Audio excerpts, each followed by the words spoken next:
Chapter 22 from Wildwood. A Bandit Maid. A premature dusk settled over the grassy meadow as the sun ducked behind an encroaching cloud. The telltale sound of the distant raindrops foretold this coming rainfall. The mystics, in their wide circle, didn't move. They'd been sitting in silence for hours now, Prue guessed, and there seemed to be no indication they'd be leaving soon.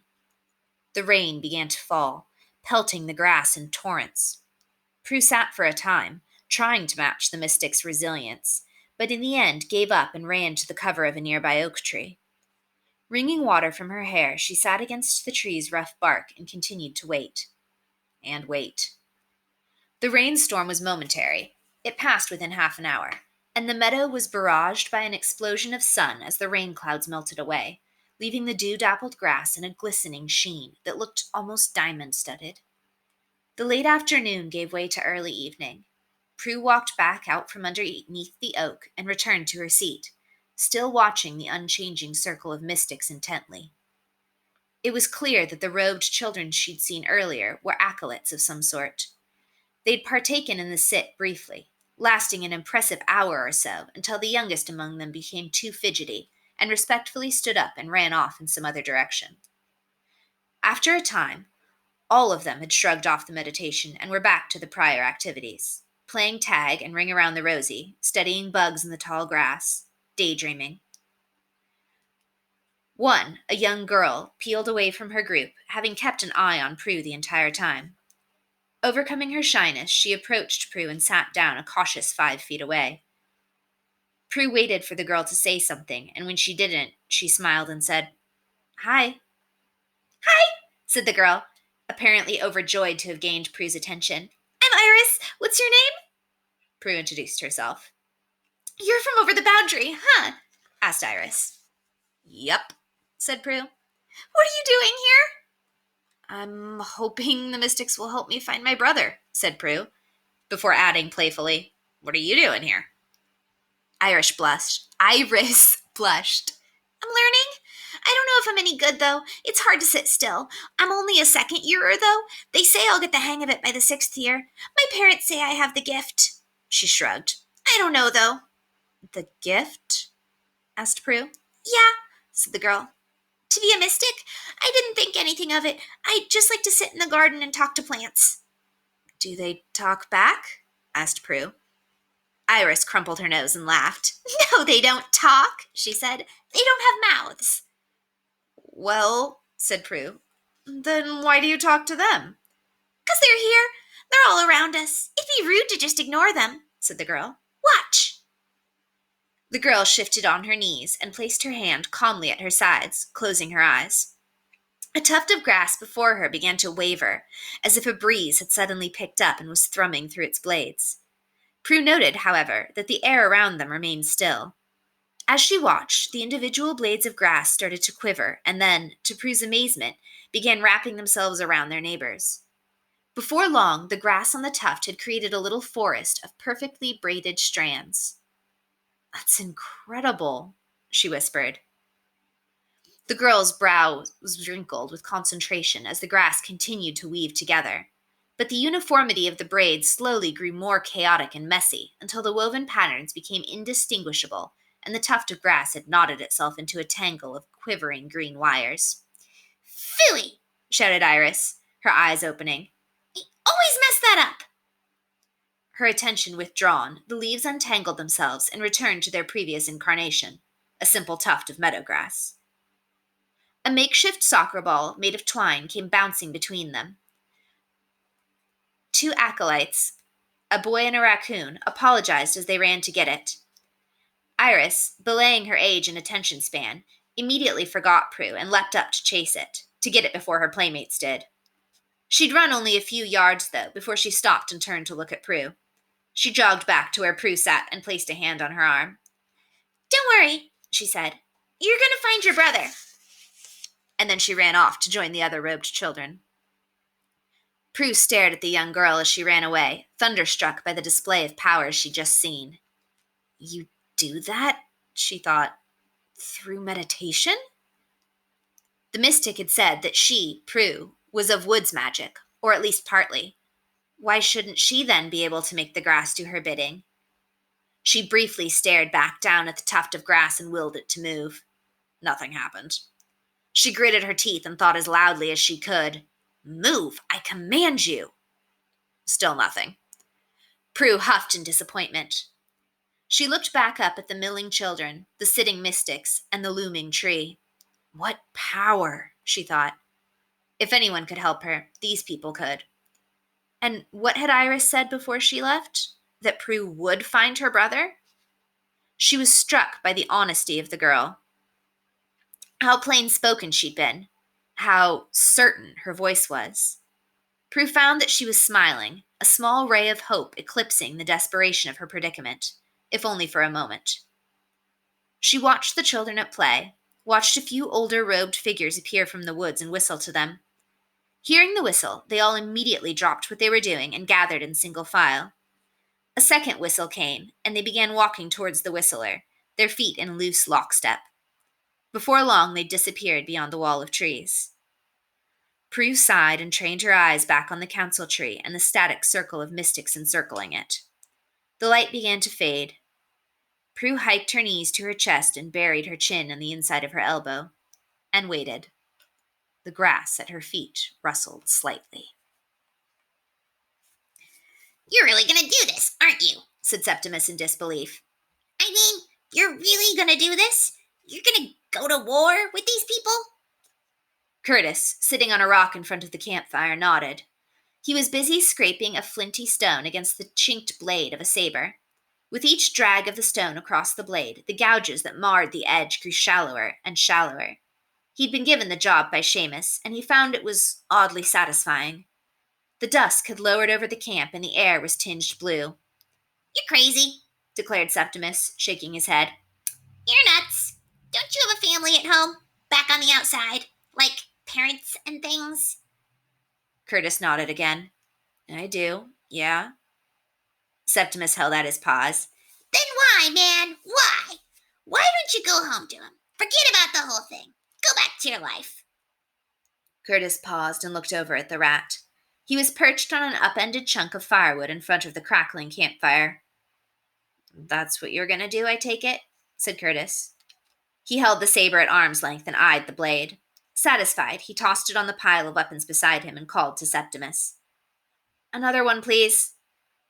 The rat hopped down from the log and scrambled over to another pile of weapons. Swords, bayonets, and arrowheads. He grabbed a long dagger by the hilt and dragged it over to Curtis. Curtis picked it up and began the process anew. Septimus climbed back up onto the log and pondered Curtis's question. "I don't know rightly," he said. "Haven't given it that much thought." "Don't you have a family?" asked Curtis. "Not me," said Septimus, puffing up his chest. "Not I. Single man, me. Untethered." "So there's nothing stopping you then," said Curtis. "No reason you can't join the fight." He scraped the flesh of his thumb against the blade, feeling the sharpness. "Right?" Septimus laughed. "Listen to you," he said. "Mr. Big Britches all of a sudden." Curtis colored slightly. All I know, Septimus, is that I came in here to do something, and I don't feel like I should leave until I at least try to finish what I started, you know? It was this close, Septimus. This close. I had Mac in my arms. I could have... Septimus interrupted. "What? Just run out of the warren? Just like that? With all them crows and the governess standing right in front of you?" Curtis sighed. "I don't know. I guess I just want to make good on a promise. That's all." Their conversation was interrupted by the approach of Seamus. He ditched his irretrievably torn prison attire for a handsome green velvet uniform, which hung a little loosely on his thin frame. "Curtis," he said, "let's go." "What's up?" asked Curtis. "Brendan, he wants to see you." "What about?" Seamus rolled his eyes. "Flower pressin'," he said sarcastically. "What difference does it make? Important business, come on." Okay, said Curtis, standing up. "Septimus, see if you can't, I don't know, finish things up here." Septimus looked at him. The stone was easily half the size of his whole body. Okay, but Thanks, man, said Curtis. Guess I'll see you in a bit. Curtis followed the bandit over to a lodge-like hut at the far end of the clearing. The light of a candle illuminated the interior of the building, casting a glowing orb of light across the overhanging branches of the fir bough shingled roof. Brendan sat on a small upturned barrel at a rude desk. He looked up when he saw Curtis enter.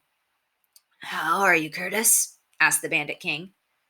"Good, thanks," said Curtis. "What's up?"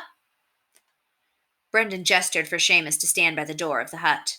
He looked directly at Curtis, his steely blue eyes catching the flicker of the candle. "The boys were giving me the lowdown on what happened back there in the Dowager's prison. Seems you really showed your mettle." Curtis smiled sheepishly. I don't know," he said. "Guess someone had to do it. It just happened that my cage was the right one. To make it to the ladder, that is." Brendan stood up from his seat and walked a tight circle around the half-barrel chair. Opening a small trunk in the corner of the hut, he pulled an ornamental dagger from its insides. He turned it over in his hand thoughtfully. A gilded snake wound its way across the hilt from the guard to the pommel. "The lads have come to me with a petition," he said. "And I have to say I tend to agree with them. You've been nominated to take the bandit's oath." Curtis's eyes widened. "Really?" He cast a glance over his shoulder at Seamus at the door to the hut. The bandit gave him a quick, proud nod. "Yeah, and it's not something to be taken lightly.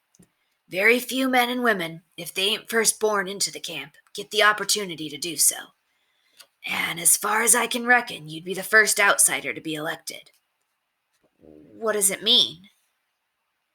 Brendan walked toward Curtis and stood within inches of his face. Curtis's nose barely came up to the middle buttons of the bandit's shirt. "It means to be a Wildwood bandit," said Brendan. "Through and through, till your dying day." Hey guys, the cat has come to join the recording, so if you hear purring, that's why. Tommy Kitten says hi. The conifer branches of the lodge's roof shook with a little quiet breeze. The sound of the bandits' hubbub in the camp could be heard beyond the walls, a steady clamor. "Okay," said Curtis after a moment. "I'd be honored." He was jarred by a sudden slap to his back. It was Seamus. "That's my lad." Brendan walked to the front of the hut and yelled out into the milling crowd of bandits.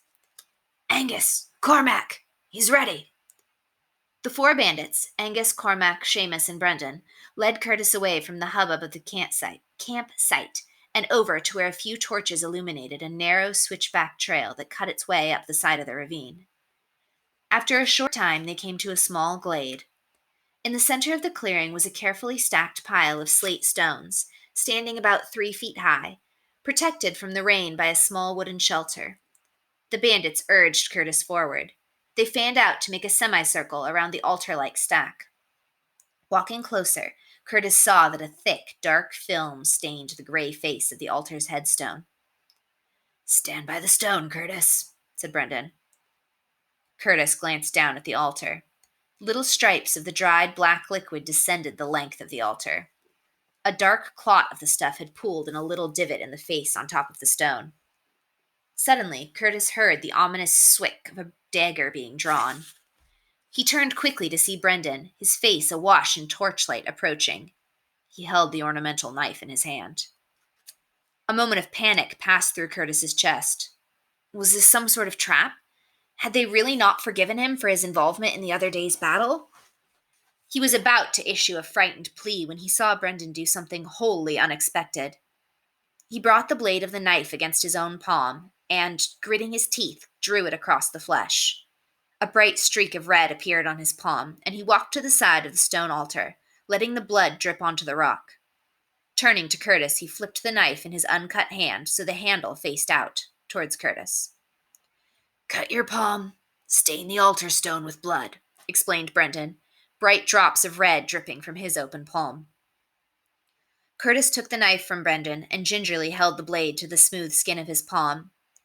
"Just like this?" he asked. Brendan nodded. He held his eyes shut and pressed the cold metal into his skin, feeling a pang of pain as the blade cut through. A little bubble of deep red blood emerged from the wound, and he quickly held it over the stone, letting the few drops fall onto the altar. He watched as both his and Brendan's blood rolled down the shallow bowl of the stone to well together in the little divot, conjoining in a unified blot. Brendan smiled and nodded.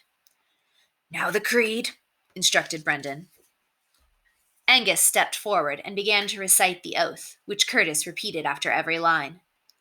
"I, Curtis Melberg, do solemnly swear to uphold the Bandit Code and Creed, to live by my own hand, and to challenge all forms of authority before the Code, to protect the freedom and interests of the poor, to liberate the wealthy from their wealth, to put no person's labor before another's, to work for the communal good of my fellow bandits, to hold no allegiances over my fellow bandits, to hold all plants, animals, and humans as equals, and to live and die by the bandit band." A quiet overcame the glade, broken when Angus spoke. "There you go," he said. "Step forward, Bandit Curtis." Brendan slapped Curtis on the back. "Congratulations, boyo," he said, taking the knife back and sliding it into the sheath. Curtis smiled and said, "Thanks." He held his palm to his mouth, tasting the sharp saltiness of the blood on his tongue. Curtis was surrounded by the rest of the bandits, each shaking his hand and patting his shoulder in congratulations. "You'll make a fine thief," said Seamus. "I knew as soon as I laid eyes on you." A stir in the ring of vegetation bordering the glade announced the approach of a pair of bandit sentries. "Sir," one said, his face etched with concern, "the scouts have returned. The Coyote army has crossed the Gap Bridge and is marching on the Old Woods." Brendan frowned. "Sooner than I expected," he said, knitting his brow. "They'll be at the Ancients' Grove by morning." He looked back at Curtis and the bandits who stood by the stone altar. "Ready yourselves," he said. "We march tonight." The clearing was immediately emptied of bandits as they ran back down the trail towards the camp. Only Curtis remained, standing frozen in thought by the stone altar. He held his palm to his mouth and sucked at the little cut. Pulling his hand away to inspect the wound, he heard himself say, "What did I just do?" "A bitter wind tonight," thought Alexandra as she trotted the horse across the dark boards of the bridge. The winds blowing down the ravine set the horse's bit to rattling. The sea of soldiers extended out before her, unending, the noise of their myriad boot steps in a rhythmic drumbeat against the silent forest. "This bridge," she thought, "will be gone when the ivy comes. This ancient bridge. How long has it spanned the gap?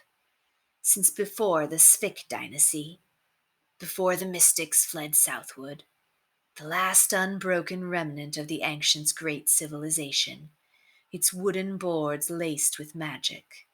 But as the ancients fell, so will the usurpers of Southwood. How they will fall," she thought. "How they will beg for forgiveness. Little Lars, my beloved's idiot brother. What gall to assume that he could succeed me, that he could succeed my darling Alexei, and send me into frozen exile. He will be the first to pay." The tree branches moaned against the wind, a new shower of dead leaves drifting like snow on the neat column of uniformed soldiers. The baby in her arms kicked at its swaddling and babbled. "This is how I will show them their impertinence," she thought. "This." Prue woke with a start. She'd had a dream. A low bell tone sounded, and she found herself standing on a great bridge. She tried to run across, but the wooden surface disappeared below her feet, and she fell to the rushing river below. The sensation dragged her from her deep slumber. A bunched stand of grass had etched a little dimpled line into her cheek, and her clothes felt damp from the cold dew that spangled the meadow. It was pitch black. The moon's glow shone from beneath a wide curtain of clouds, and shades of mist clung to the high treetops at the meadow's edge. She sat up, wiping sleep from her eyes, and looked down towards the council tree. Several torches had been lit around the meadow, and they cast flickering shadows on the ground. By the tree, one of the mystics had stood and was ringing a wooden striker around the bold interior of a brass bell, creating a long, sustained peal that covered the entire meadow. The very sound from Prue's dream. At the sound, the mystics began to move from their seated positions. As Prue watched breathlessly, she saw Iphigenia stir and open her eyes. The elder mystic began searching the surrounding meadow. When her look landed on Prue, she stood up and began walking toward her. Prue leapt up and ran to meet her. "Young girl," Iphigenia began, saying before they'd even met. "Dear girl, we have work to do." "What work?" asked Prue. "What are you talking about? What did the tree say?" "A great wrong is unfolding," said the mystic. "A threat to every living thing in the wood." "What's happening?" asked Prue. "Did it say anything about my brother?" Iphigenia paused and stared into Prue's eyes. "Oh dear," she said. "I'm afraid the news is very bad." She gripped Prue's hands in her own. "The council tree is the foundation of the wood itself, its roots entwined in every inch of soil beneath us, from north to south. And so it feels every bit of the fabric of the wood, from the toppling of an ancient oak to a moth's wing beat. It has felt the ivy waken, and has for some time. Something has been disrupting its slumber. It is now clear. The ivy thirsts for blood. A great army marches on the ancient's grove, the ruined heart of a long-dead civilization, where the taproots of the ivy sleeps. At the head of this army rides the exiled governess, and she carries with her an infant human child, a half-breed outsider like yourself." Prue stared. "What is she going to do?" Iphigenia shook her head sorrowfully.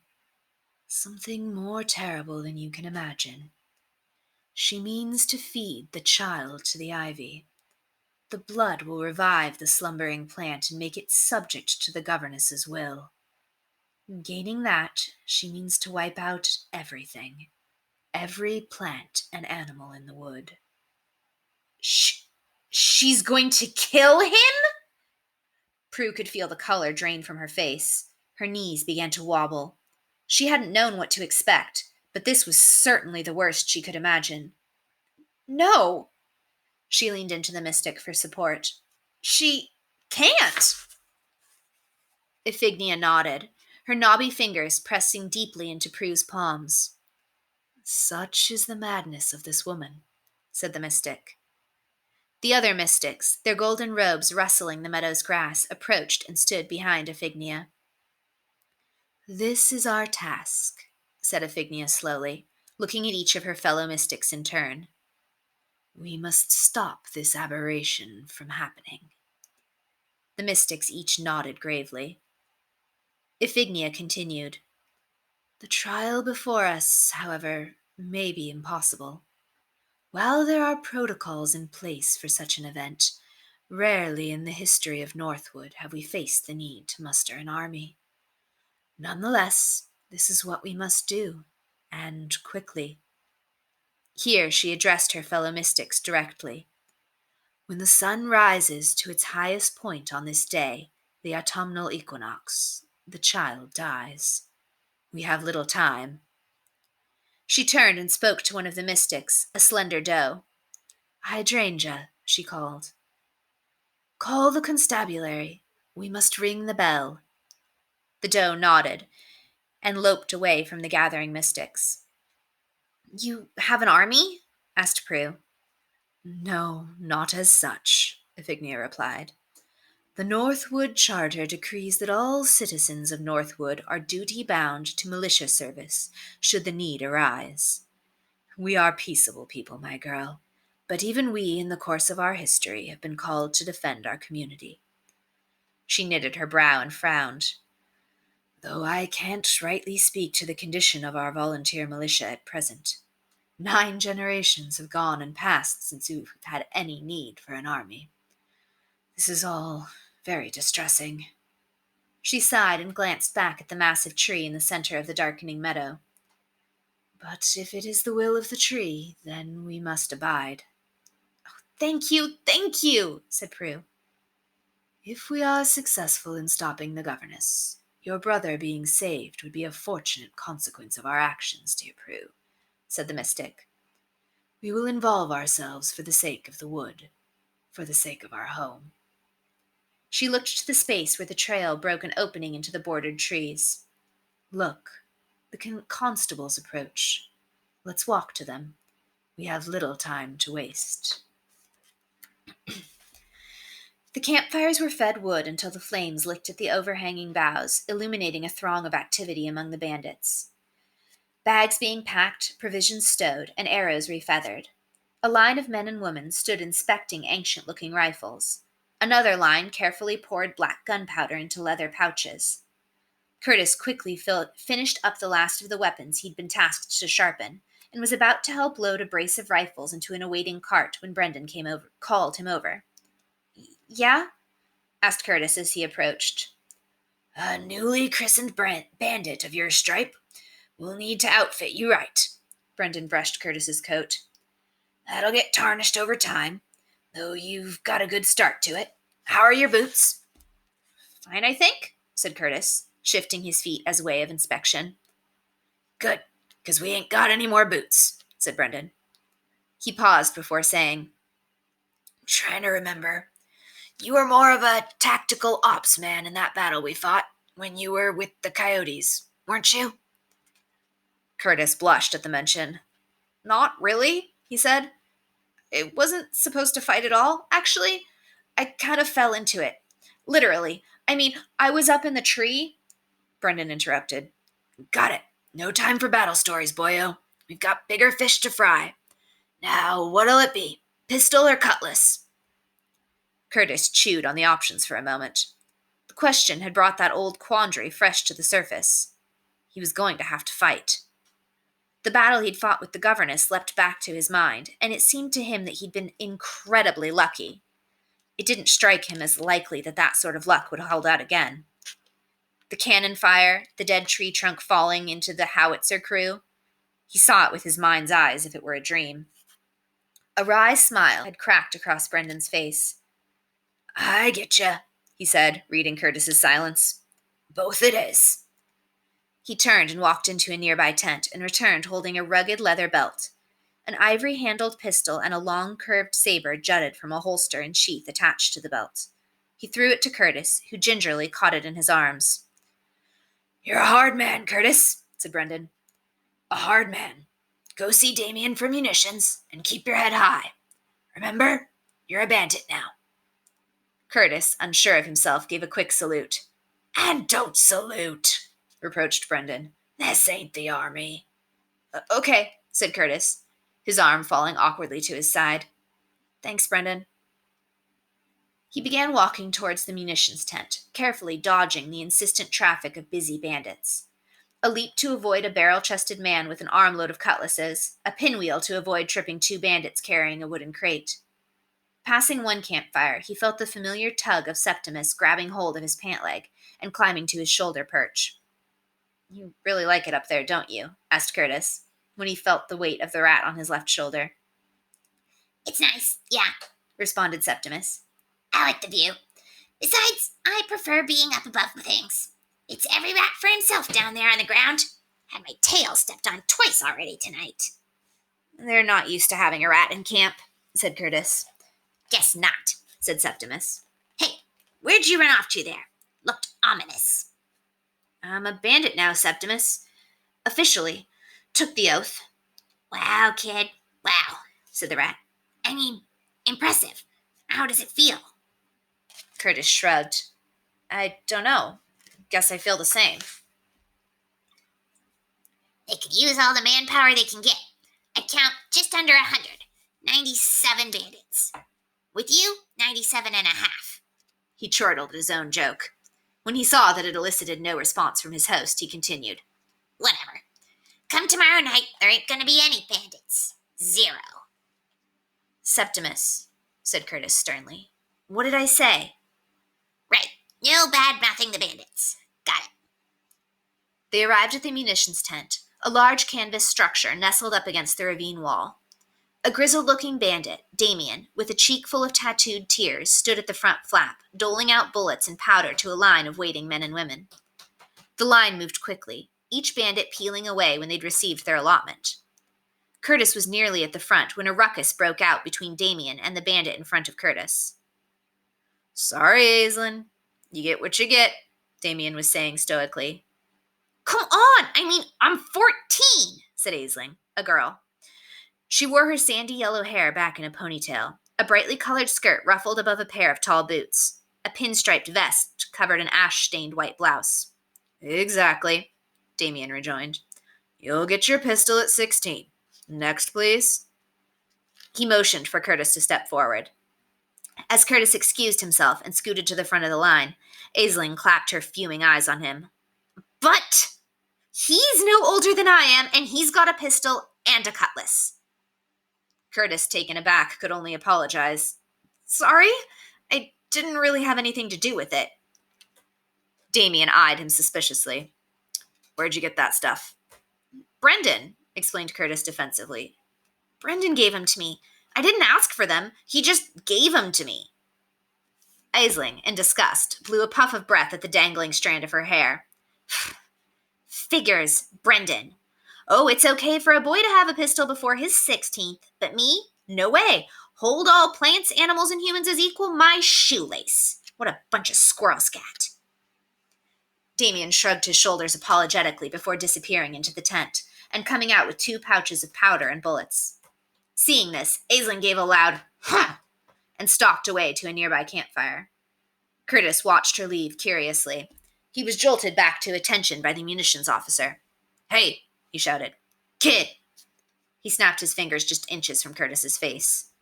"Oh, sorry," said Curtis, blinking. "You know how to use this stuff?" asked Damien impatiently. Said Curtis. "Not really." Damien rolled his eyes. "It's simple," he said. "Just watch me closely." He proceeded to give Curtis a quick demonstration of how to load the pistol and set the flint. Once he'd finished, he handed the pistol, unloaded, back to Curtis. "Got it?" Curtis didn't really. "I think so," he lied. "Good. Next." He waved Curtis away. Perplexed, Curtis wandered away from the munitions tent, studying the strange, archaic mechanics of the flintlock pistol. "Careful with that thing," said Septimus, shying away. Curtis looked up and saw the girl, Aislinn, sulking on a nearby tree stump, fiddling with what appeared to be a tangled skein of rope in her hands. Walking closer, he saw that it was a crude sling. She saw him approach and scowled. "What do you want?" she asked, before adding, "Outsider?" Curtis stopped in his tracks as if he heard the rattle of a snake. Aislinn looked back down at the sling in her hand. Picking up a pebble, she placed it in the sling's cradle and fired it haphazardly into the ground. "I just want to do my part," she said mournfully. Looking over his shoulder quickly, he said, "Hey, do you want to use this instead? I'll trade you." He held out the pistol, handle first. Aislinn eyed him suspiciously.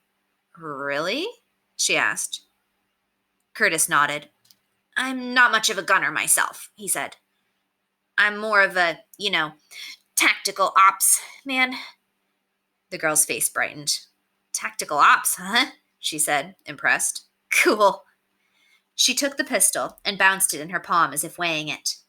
She held the rear end of the barrel to her face and pinched one eye closed, inspecting the sight. "Nice," she said, offering her appraisal. "Thanks." She looked up at Curtis. "You want the sling?" "Sure," said Curtis. Taking it, he attempted a weapons inspection as well. He stretched out the rope to arm's length and self-consciously stared one eye down the length. "Pretty nice one?" he concluded. Aislinn laughed. "Thanks," she said. "Tactical ops man." Curtis's face reddened. He tried to cover his embarrassment by holding out his hand and introducing himself. "I'm Curtis," he said. "You're Aislinn?" The girl reached up and shook his hand. "Yep, nice to meet you, Curtis," she said. A spray of freckles bridged her nose from cheek to cheek. "Who's your friend?" Septimus bowed low on his shoulder. The name's Septimus Rat, ma'am. Pleasure to make your acquaintance. He's just there, temporarily, Curtis explained. I said I'd give him a lift. We met in Coyote Prison. He did a quick check to make sure the last phrase had registered with Aisling. A girl would undoubtedly be dazzled that he'd been a member of the Great Escape Party. He was rewarded when she made a half-impressed face. She then studied him as he awkwardly tried to think of another thing to say. He took a deep breath and, arms akimbo, took in the busy camp. Pretty crazy, he said finally, gesturing towards the camp. All this?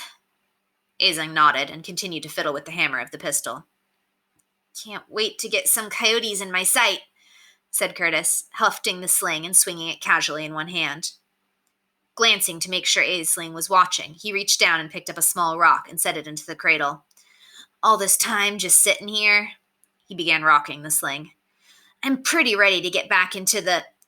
With an unintended flick of his wrist, the missile in the sling went flying. Battle!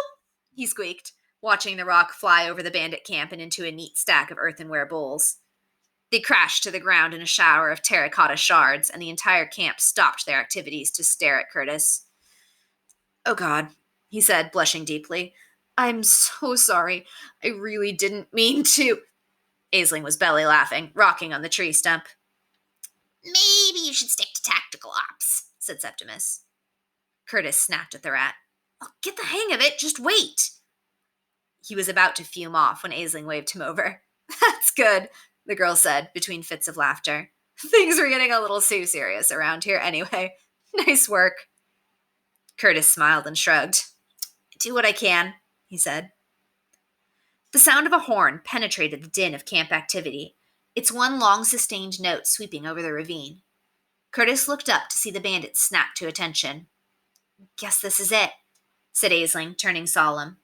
She stood up and fitted the pistol into her belt. Brendan had appeared at the mouth of the ravine, his sword clasped to his side and a long blunderbuss strapped over his shoulder. His left knee was shrouded in a layer of gauze, but it was obvious that his previous strength had returned. Ladies and gents, he shouted to the attendant throng. Bandits all? The morning approaches. Fall in. We march on the Ancient's Grove. The bandits wordlessly stepped into two neat rows on the ravine floor and began their march from the camp. Sabers were set into sheaths, their blades newly polished and sharpened. Rifles were slung over shoulders. Teary goodbyes were exchanged between sweethearts and couples.